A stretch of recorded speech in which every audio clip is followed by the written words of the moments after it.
Hello, friends of Riverbend United Church, and welcome. Wherever you are this morning, sharing in worship, we're glad you're here. This is a service for Sunday, May 17, and it is our youth-led service. So we are in for a beautiful journey with amazing music and a reflection by Joel Fleck, given from the heart, magnificent scenery, and you'll see all of that in just a moment. We want to share with you two announcements for this week. The first is that on June 7th, I think that's 3 Sundays away, on Sunday, June 7th, we will have a live communion service on Zoom, as well as our congregational meeting by Zoom immediately following our communion. So that's Sunday, June 7th. We'll be electing our board at that congregational meeting. Hope you can join us.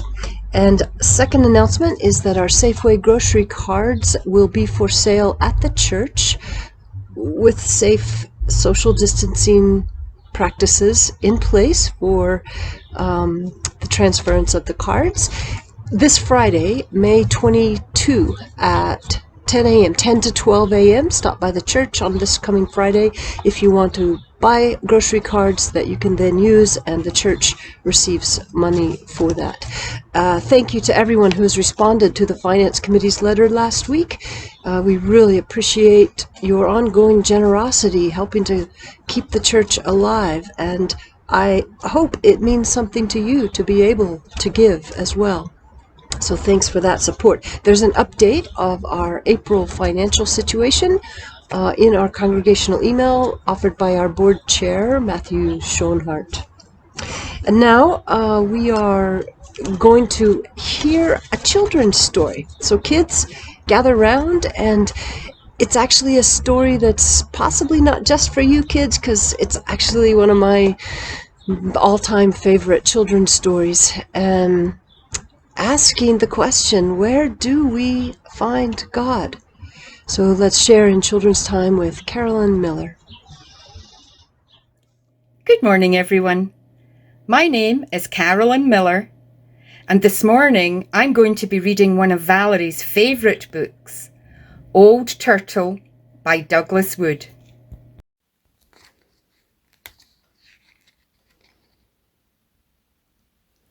Once, long, long ago, yet somehow not so very long, when all the animals and rocks and winds and waters and trees and birds and fish and all the beings of the world could speak and understand one another, there began an argument.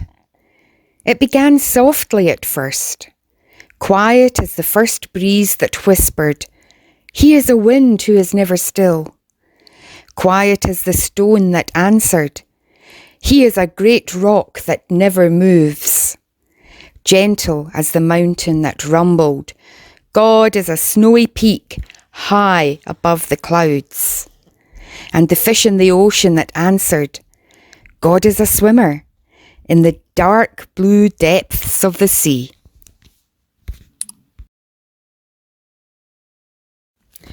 "No," said the star, "God is a twinkling and a shining far, far away."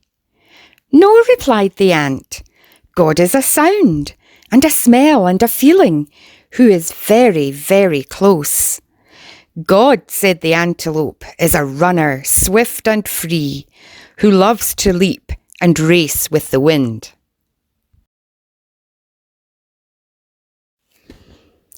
"She is a great tree," murmured the willow, "a part of the world always growing and always giving." "You are wrong," argued the island. "God is separate and apart." "God is like the shining sun, far above all things," said the blue sky. "No, he is a river who flows through the very heart of things," thundered the waterfall. "She is a hunter," roared the lion. "God is gentle," chirped the robin. "He is powerful," growled the bear. And the argument grew louder and louder and louder until... Stop! A new voice spoke. It rumbled loudly like thunder, and it whispered softly like butterfly sneezes. The voice seemed to come from... Why, it seemed to come from... Old Turtle. Now, Old Turtle hardly ever said anything, and certainly never argued about things like God. But now Old Turtle began to speak. God is indeed deep, she said to the fish in the sea, and much higher than high, she told the mountains. He is swift and free as the wind, and still and solid as a great rock, she said to the breezes and stones. She is the life of the world, Turtle said to the willow, always close by, yet beyond the farthest twinkling light, she told the ant and the star. God is gentle and powerful, above all things and within all things. God is all that we dream of and all that we seek, said Old Turtle, all that we come from and all that we can find. God is. Old Turtle had never said so much before. All the beings of the world were surprised and became very quiet. But Old Turtle had one more thing to say. There will soon be a new family of beings in the world, she said, and they will be strange and wonderful. They will be reminders of all that God is. They will come in many colours and shapes with different faces and different ways of speaking. Their thoughts will soar to the stars, but their feet will walk on earth. They will possess many powers. They will be strong yet tender, a message of love from God to the earth, and a prayer from the earth back to God. And the people came. But the people forgot. They forgot that they were a message of love and a prayer from the earth. And they began to argue about who knew God and who did not, and where God was and was not, and whether God was or was not. And often the people misused their powers and hurt one another or killed one another, and they hurt the earth, until finally even the forests began to die, and the rivers and the oceans and the plants and the animals and the earth itself, because the people could not remember who they were or where God was. Until one day there came a voice like the growling of thunder, but as soft as butterfly sneezes. Please, stop. The voice seemed to come from the mountain, who rumbled, Sometimes I see God swimming in the dark blue depths of the sea. And from the ocean, who sighed, He is often among the snow-capped peaks, reflecting the sun. From the stone, who said, I sometimes feel her breath as she blows by. And from the breeze, who whispered, I feel his still presence as I dance among the rocks. And the stars said, God is very close. And the island said, His love touches everything. And after a long, lonesome and scary time, the people listened and began to hear, and to see God in one another, and in the beauty of all the earth. And Old Turtle smiled, and so did God. I hope that you enjoyed the story this morning. It's full of beautiful illustrations and lots of messages if we only listen. But this morning, I want to focus on who or what is God. At the start of the book, there is an argument. As the star says, God is a twinkling and a shining far, far away. The breeze says, God is a wind blowing. The ant says, no, no, God is a smell, a sound, a feel. And then the fish chime in with, God is a swimmer deep in the ocean. The argument gets louder and louder until wise Old Turtle steps in. and says, yes, God is a swimmer in the ocean. God is a taste, a feel, a sound. God is a shining and a twinkling. And God is a breeze that blows. I think what Old Turtle was trying to tell us is that God is everywhere. I'm imagining being back in the sanctuary of Riverbend United, sitting on the steps with you all. And I would ask you the question, where do you see God? I'm sure all your hands would have shot up by now, and some very wise answers would be given. So this morning I am asking the question, where do you see God? Hopefully your parents, your siblings, and you can discuss this and maybe be surprised where each of you feel God close. I'm looking out the window at the trees that are blowing, and God is there. I'm looking at my dog, and I know that God is there. God means different things to different people, and there's no right answer, and there's no wrong answer. God is everywhere. Thank you to Carolyn for that. Such a beautiful story. I invite you to pray with me. Oh God, for this new day, we are grateful for the chance to gather as community through the gifts of technology. We are grateful. And for those who help make it happen, we are grateful. We lift up those among us who are feeling alone and isolated. May they trust the movement of your Spirit in unseen ways and sense your love that does swirl within us and among us. Guide each of us to be vessels of that love for each other, even if not especially in these difficult days. Open our hearts now to the many different ways you come to us, the streams of your love, the ways you are made manifest in this world and in our hearts. Open us to the wisdom of our youth as they share with us the ways they experience you. We pray in the name of the risen Christ. Amen.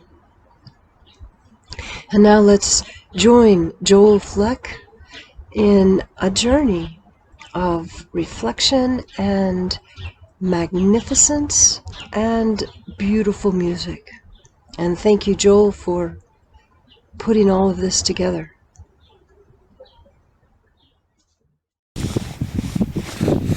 My name's Joel Fleck. I'm sure a lot of you know me, but for those that don't, I'm the youth coordinator here at Riverbend United Church.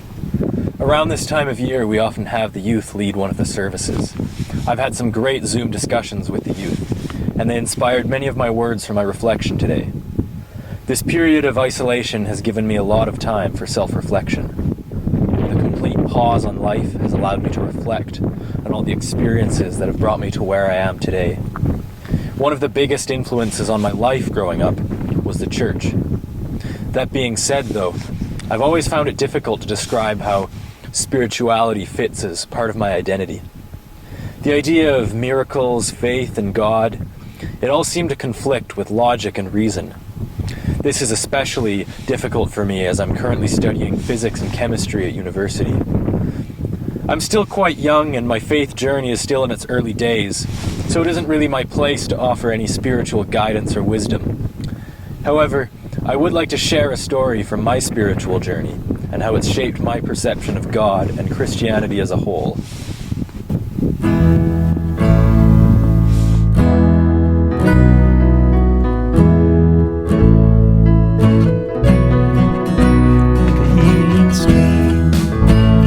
Barren desert, spirit water bringing life to dusty earth. God is trickling through our lives as in a dream unfolding,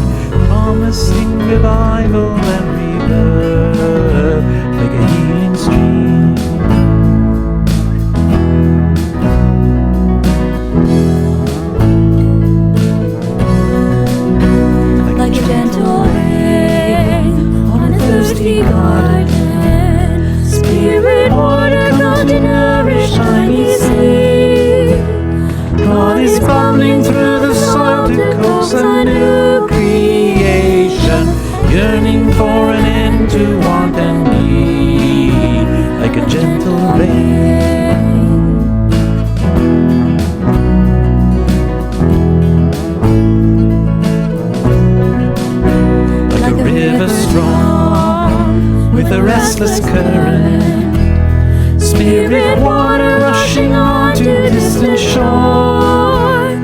God is carving out a channel in a new direction, calling for an end to hate and war, like a river strong.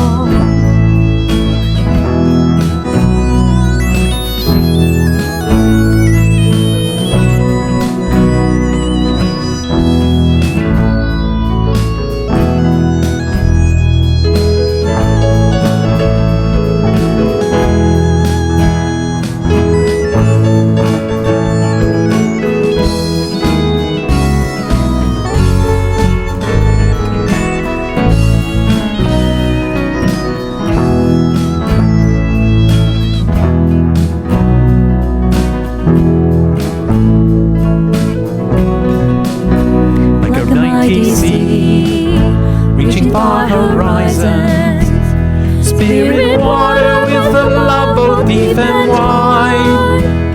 God is working in our hearts to shape a new tomorrow. God will always challenge and provide, like a mighty sea, like a river strong, like a gentle rain, like a healing stream.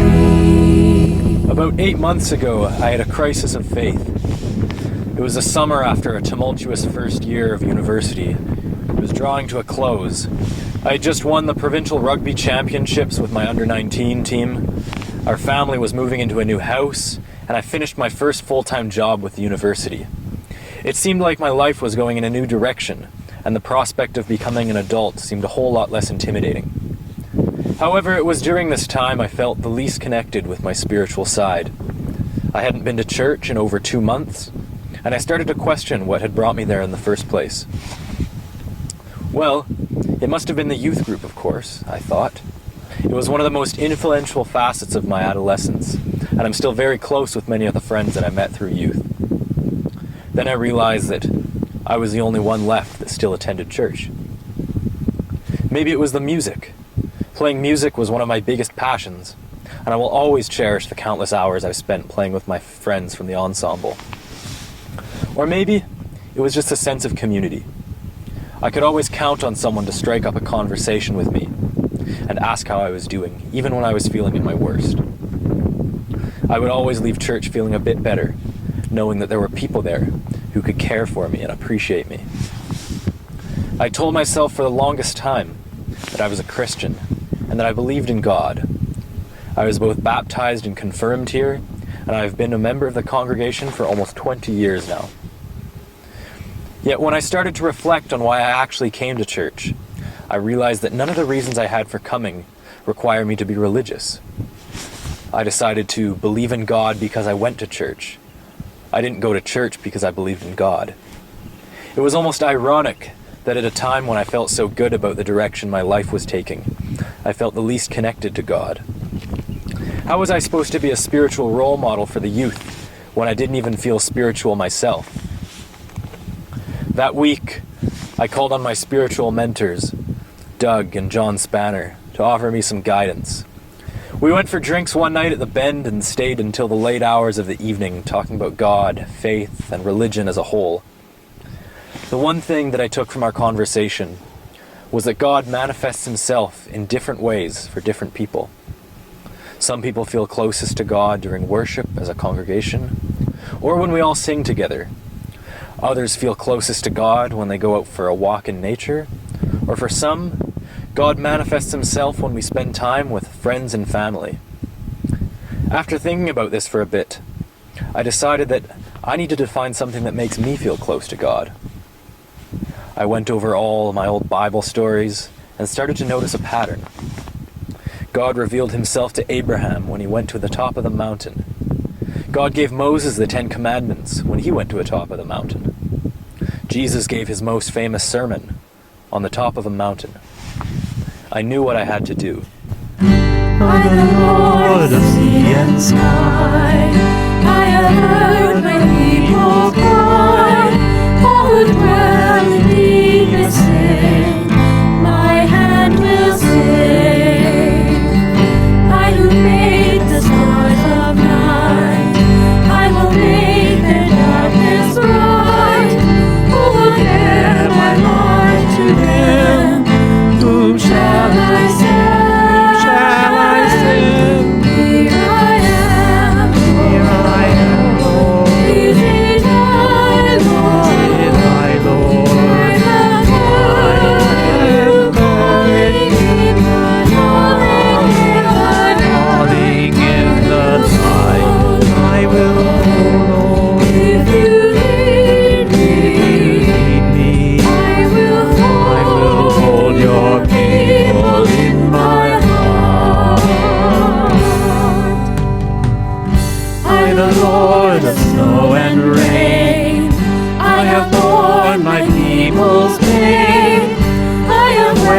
for love of them, they turn away.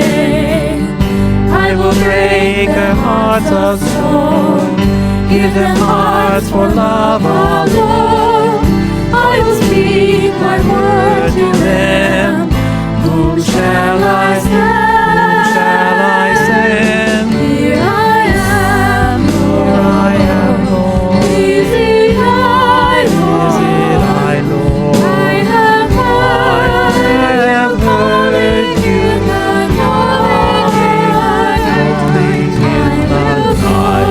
I will go, Lord. If you lead me, I will hold your people in my heart.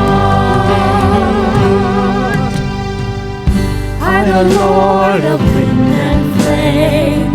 I will tend the poor and lame.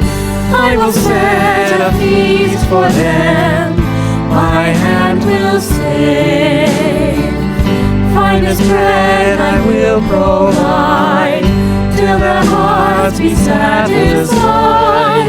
I will give my life to them. Whom shall I send? Whom shall I send? Here I am, Lord. Is it I, Lord? Is it I, Lord? I have heard you calling in the night. I will go, Lord. If you lead me, I will hold your people in my heart.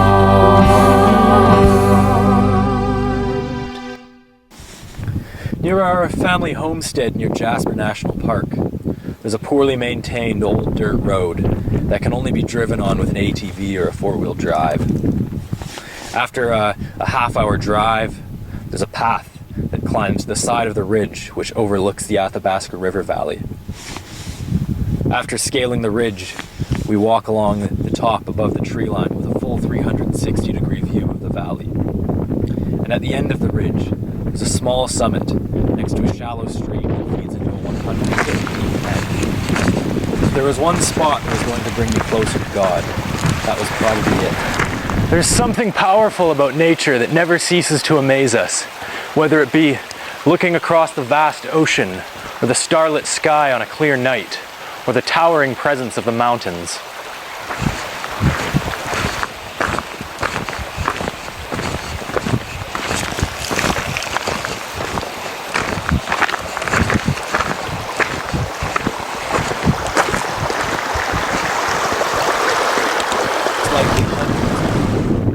Deer, birds, and squirrels within a kilometer from me that have done their best to hide themselves. The mountains jut out of the ground for thousands of feet, and the river continues on for miles until it reaches Lake Athabasca. And the sky seems infinite as it stretches beyond our view. Perhaps I don't understand God very well. However, I do know that I am but a minuscule part of creation. Proverbs Chapter 9, verse 10 states that reverence for creation is the beginning of wisdom, and knowledge of the Holy One is understanding. Like a rock, God is under our feet.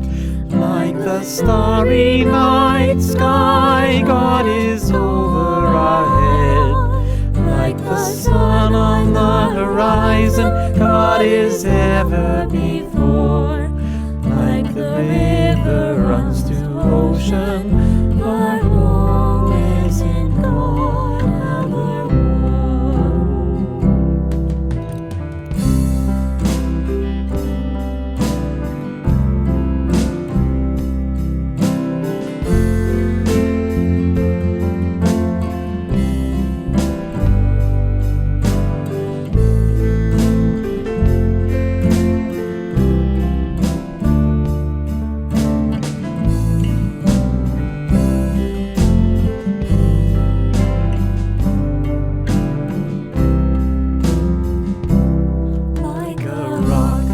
Like a rock, God is under our feet.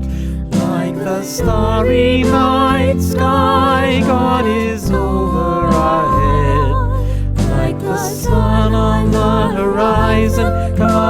ever before. Like the river runs to ocean, our home is in God evermore.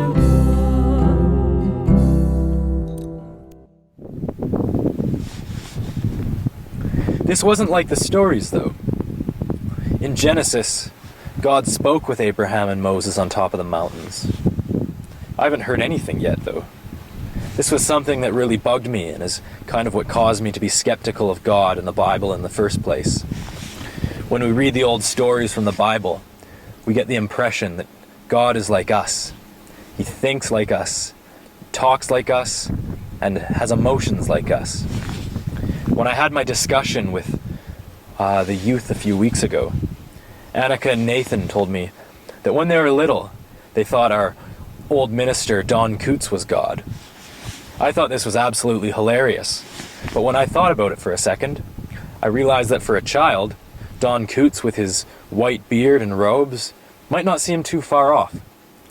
To them, that made the most sense. This example is sort of a microcosm for why we have religion in the first place. Throughout our time on this planet, our ancestors have used religion, mythology, and deities to provide explanations for questions for which they didn't really know the answer.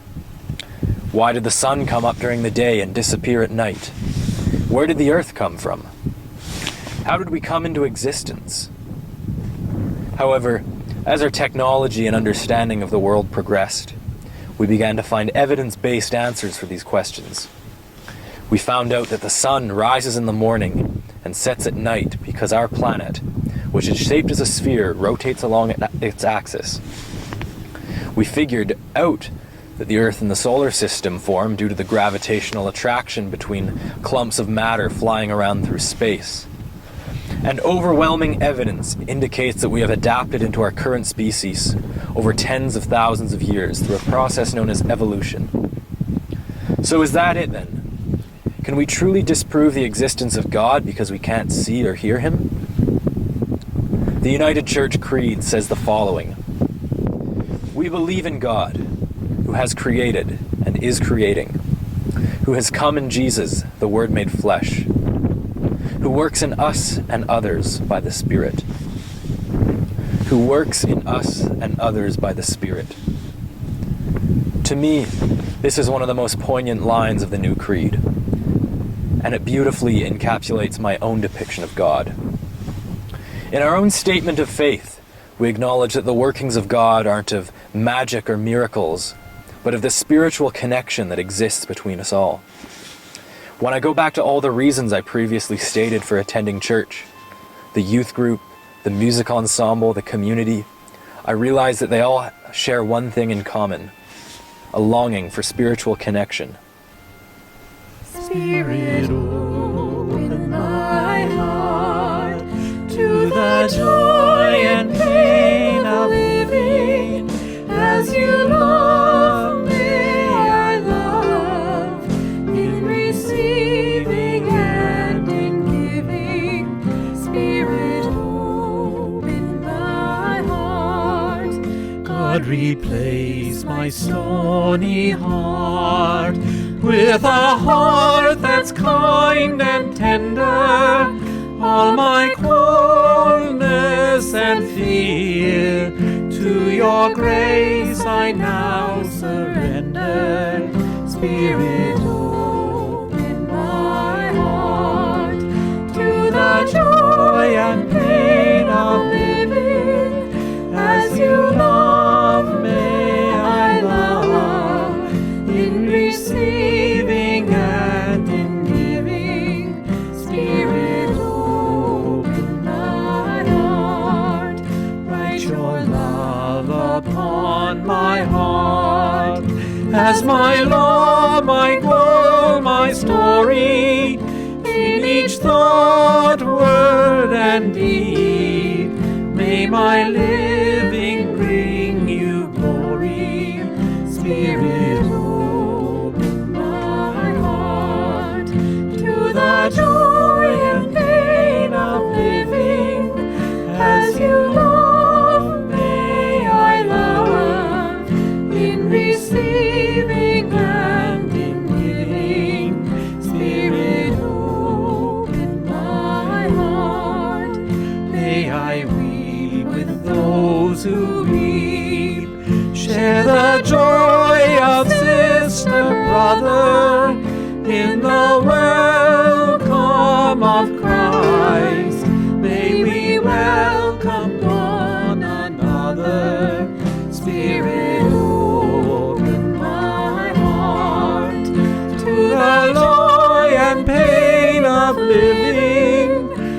as you love, may I love in receiving and in giving. Spirit, move in my heart. Maybe God isn't a magical dude up in the sky, but an incomprehensible power that binds us through the Spirit.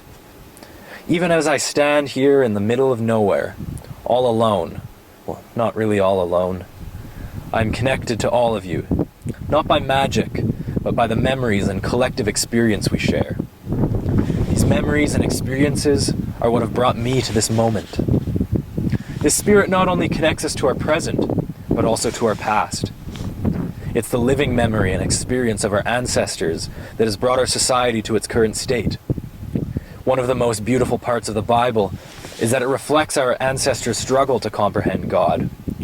Over the course of all the many books, it seems that God shifts from a fear-mongering overlord to a kind and loving parent. Though, was it really God that had a change of heart? Or was it humans that changed our understanding? No matter how hard we try, we will never be able to truly understand God. But that is why we have faith. My message to the youth of the congregation is that spirituality isn't about discovering all the mysteries of life. It's about acknowledging the incomprehensible. We can boil our existence to quarks and gluons at the subatomic level, and we can reduce our emotions to the neurotransmitters in our brain. But there comes a point where we will never be able to explain the Spirit that works in us and others. I wanted to dedicate this next song to the youth of the congregation. It's a lovely song by a very spiritual man, formerly known as Cat Stevens. Pay close attention to the lyrics. I think they have some meaning given the context of the surface.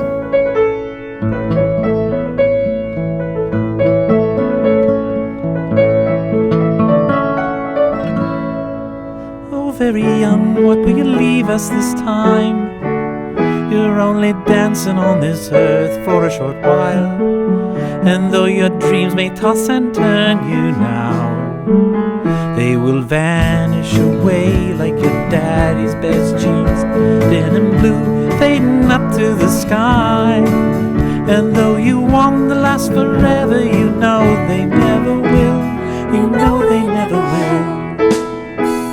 And the patches make the goodbye harder still.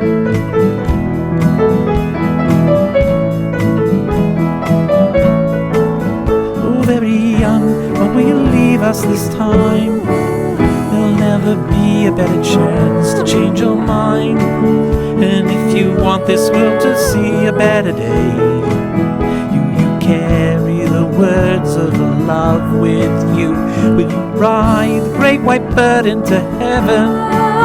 And though you want to last forever, you know you never will. You know you never will. The goodbye makes the journey harder still.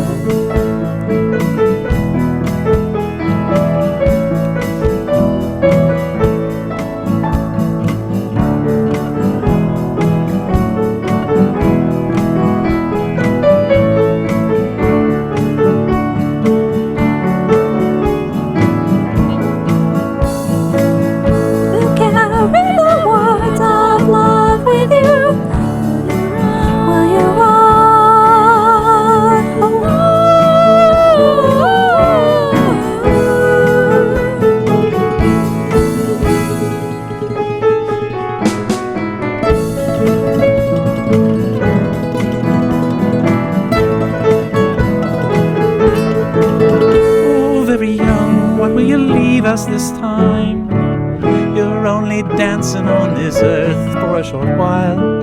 Oh, very young, what will you leave us this time?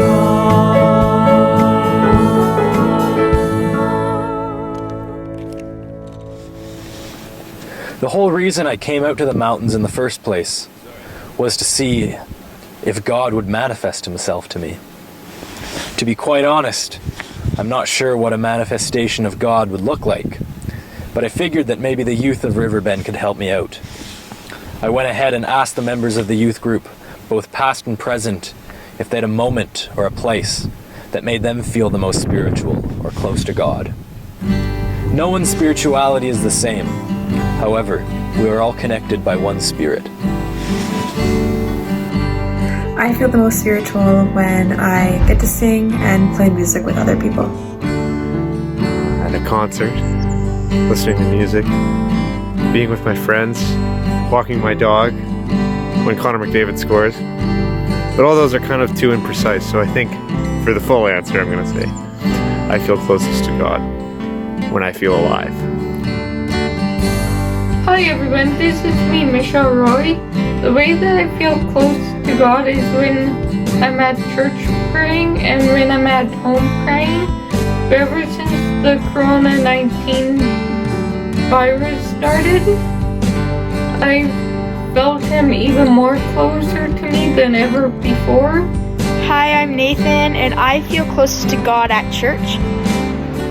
Hi, I'm Annika, and I feel closest to God when we're all together singing and playing music. I feel closest to God or most spiritually connected when I am playing music or I'm out in nature, or when I'm in a group of people who make me feel very comfortable and kind of at home. That's when I feel the most connected to God. I feel closest to God when I'm in self-isolation, maybe drinking tea or something, just in self-reflection. I feel closest to God when I'm walking my dog and surrounded by nature, and I really feel like one with the world. I feel closest to God when I am sitting out in a chair looking at stars. So God, he's, well, to me, he's like a savior. He's like my healer. He's good. I feel God the most in the moments where I can dissociate from myself and feel the world outside of just me. This could be in nature or when I'm totally alone. I feel closest to God when I think of you. Go in peace, friends.